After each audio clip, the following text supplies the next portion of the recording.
The Nanoflex TR.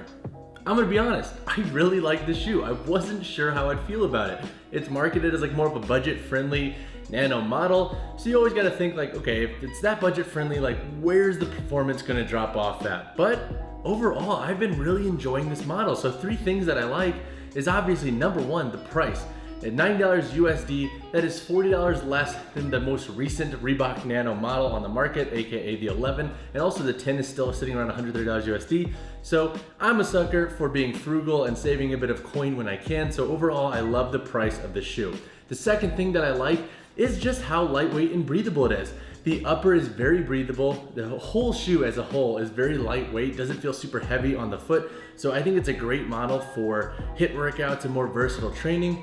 And the final thing that I like about this model is just the overall cleanliness of the look and aesthetic of it. So this is one of the better looking cross trainers in my opinion when it comes to aesthetics and just how clean the construction is.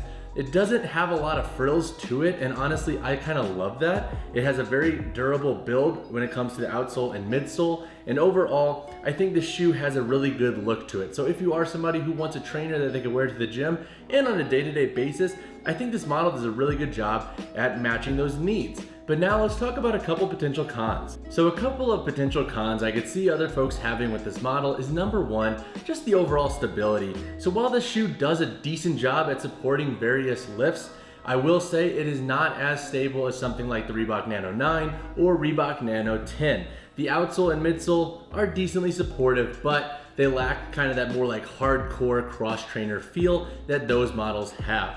The second potential con I could see folks having with this shoe is the overall like niche aspect of it. So if you are somebody who wants a cross trainer to support things like rope climbs that are very specific to more of like your CrossFit style of training or more of just your very hyper specific cross training workouts, this may not be the best shoe. We don't have that medial and lateral wrap that the other nanos have when it comes to supporting things like rope climbs.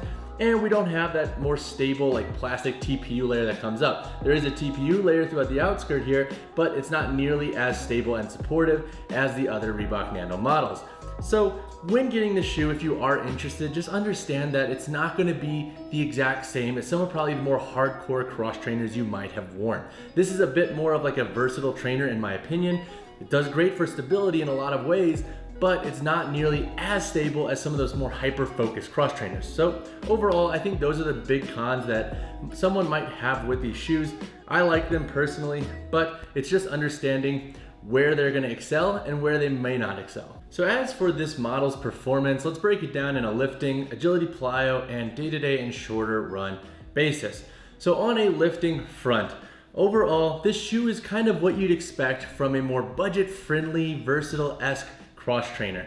It is not going to be as stable as like a Nike Metcon or the hyper-focused nano models like the 10, 9, 8, etc.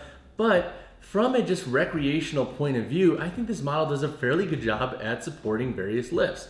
Again, I've trained up to 400 pounds in these and like they're not the most stable, but they will get the job done. So if you are a lifter that wants a model for more of your recreational lighter compounds and accessory movements, I think you'll be plenty safe when it comes to stability in this shoe. Now on a plyometric and agility focused basis, I honestly really like this model. It has decent flexibility up here in the forefoot, so it breaks in fairly easily. I thought the midsole was fairly responsive. We have some flex grooves on the outsole for multi-direction traction. Plus, the overall breathability of the upper makes this shoe kind of a joy to wear for those styles of workouts. So if you're watching this and you like to train in more of a HIIT fashion, or you like to add in a lot of bounding and plyos into your workouts, I think you're gonna like this model for them. Plus, it is decently comfortable for longer durations. Now on a day-to-day basis and a shorter run basis, again, I think this model does a pretty good job. Since it is slightly more responsive than some of our more hyper-focused cross trainers that have higher levels of stability, I think it's much more comfortable to wear for longer durations. So if you wanna wear this shoe for, let's say if you're going to work and then to the gym, you should be pretty safe doing so. Or if you just want to wear a trainer for most of the day and then go train in it, this model will be fairly comfortable. On a shorter run basis, this model too will get the job done, and honestly much better than some of the other cross trainers that again have higher levels of stability. Because the midsole does have a little bit more of like a responsive nature to it, and there is some flex up here in the forefoot, I think this shoe is fairly comfortable for 3-ish mile runs. Would I wear it for longer runs? I'm not too sure or sold on that yet. I would probably wear something a bit more specific for longer runs. But overall, on a day-to-day and a shorter run basis, I think this cross trainer does a much better job than some of the other more highly stable options on the market. So is the Reebok Nanoflex TR worth it?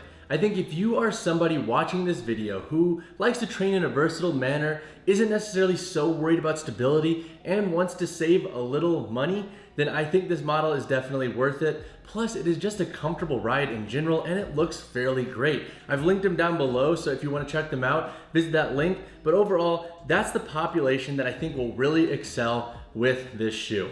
Hey guys, if you haven't already yet, consider subscribing to the channel. I am trying to post 5 to 6 times a week when it comes to exercise content and training shoe content. So if you love those two verticals and you like seeing dogs here and there, consider subscribing. In regard to the sizing and fit of this model, I think most folks will be safe going true to size. The midfoot and forefoot is plenty wide to display the toes. Even if you have a wider or flatter foot, I think you should be pretty safe going true to size in this model. Plus, if you visit Reebok's site, generally the feedback has been that they fit pretty true. But again, if you do have a wider or flatter foot, as always, I would highly suggest looking at other reviews to see what they've said. But for most folks, I think you should be safe going true to size. So once again, the price for this shoe is $90 USD. Overall, I think that price is plenty fair for what this shoe delivers. Now, if you are wanting a more budget-friendly Reebok option and you want more stability, I would highly recommend checking out the Reebok Nano 9. Those models have all been marked down pretty dang low. Plus, the Reebok Speed TR is also another fantastic option that usually has a very low price point and decent stability across the board. All right guys, now let's cover the construction of the Nanoflex TR. Up here on the toe, we have that extended outsole that comes up. I personally love the construction like this that's more rounded versus having that more narrow lip. I think it's better for durability overall. Then we have a breathable mesh net upper here. Very breathable, very maneuverable. Making our way to the midfoot, on the lateral side, we have the Reebok branding. More of like just a synthetic mesh material over here on the medial side for some extra durability. Then we have 1, 2, 3, 4, 5, 6 eyelets running up, a 7th back here for lace locking. The tongue is decently comfortable and wide, but I will say that it is a little bit narrow at times and it does kind of fold in here and there. So I think if you are rocking the shoe, that is something to pay attention to. But overall, I actually really dig the midfoot and tongue construction, especially having the extra 6 eyelets. I thought these shoes were really great to tie tight. Plus there was never any overlap of material over here that sometimes the Nano models have. Making our way to the heel, we have a TPU layer back here.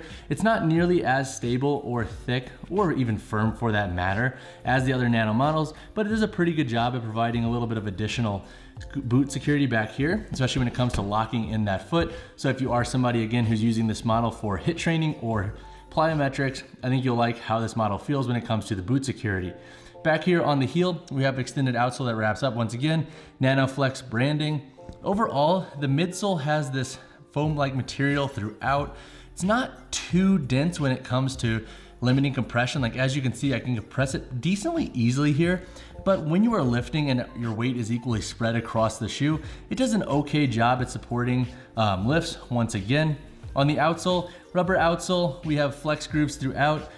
We do have a little bit of an indentation here on the big toe side. Personally, I was a big fan of that. These shoes really feel like you can ground the foot in them, and they're pretty good for multi-direction activity at that. But overall, those are the big call outs for this shoe.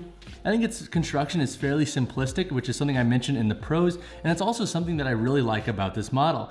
But if you have any questions on the construction, or if you see anything that I might have missed, hit me in the comments below. All right guys, that wraps up my review of the Reebok Nanoflex TR. Overall, I have been pleasantly surprised with this shoe.